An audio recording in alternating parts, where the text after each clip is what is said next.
please subscribe and don't forget to press the bell icon to get notified whenever we upload a new video. The United States concluded the crucial 2+2 dialogue yesterday. Apart from the landmark CASA agreement, External Affairs Minister Sushma Swaraj also raised the contentious issue of H-1B visas. CNBC TV18's Parikshit Luthra caught up with President and CEO of US Chamber of Commerce and began by asking him if the Trump administration would have a lenient view on the H-1B visa program towards the Indian diaspora. I think that the U.S. government should have an enlightened view. There is no question that the people first that are educated in our great universities, and many of them Indian scientists, mathematicians, physicists, they should have an opportunity to stay in the United States with, they'd have to go through the normal process of doing it. But if you don't have workers in the United States and scientists and extraordinary people that have been well educated in these areas, and they go home, we're going to have to send the work with them. So our deal is to have a balance. If we speak about steel and aluminium tariffs, India has been lobbying against them, saying that there should be an exception made for India as well. Would you urge the US government to make that exception for India? I believe... Or do you feel that those steel and aluminium tariffs are necessary? They were necessary to make a point. And long before they were done, meaning, 6 months, China, significantly reduced their exports of steel to the United States. I think the president sent a pretty interesting message. I don't like to do our trade activity with tariffs because, as I said before, we pay for them. The people that we're putting the tariffs on don't.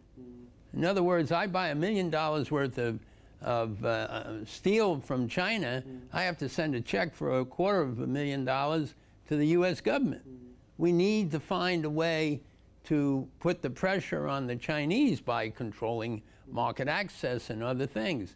And by the way, everybody in the United States, all the people we're trading with, everybody wants exceptions.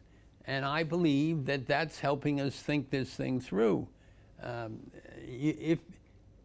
My message to the United States government is trade is essential to our existence. And fair trade is important for the government to work towards. All right, moving on to the big court story of the day. The UIDAI's move to float a tender for monitoring public sentiments on Aadhaar has been challenged legally.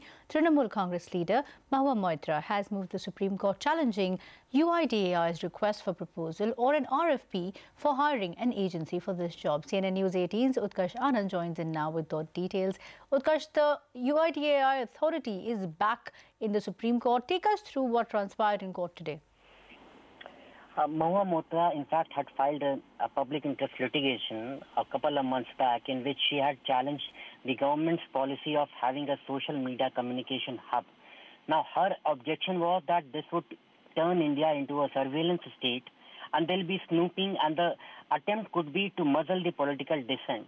At that juncture, Attorney General Mr. K.K. Venugopal, he appeared on behalf of the central government and informed the Supreme Court that that plan to have the social media communication hub, that has been scrapped. Now, subsequently, a new application has been moved by Ms. Moitra, in which she has cited a recent tender which has been floated by the UIDAI, in which the agency is looking for firms to gauge public sentiments about Aadhaar. Now, this RFP document mentions that the agency will have to monitor all national, regional, and vernacular newspapers as well as TV news channels. Not just that, the agency will also have to monitor online news and magazines, Facebook, Twitter, blogs, microsites, and social networks for discussions on subjects related to Aadhaar. Now, according to Ms. Moitra, this is as good as the social media communication hub, and that till the time there is the validity of Aadhaar is pending for consideration before the Supreme Court, this cannot be allowed.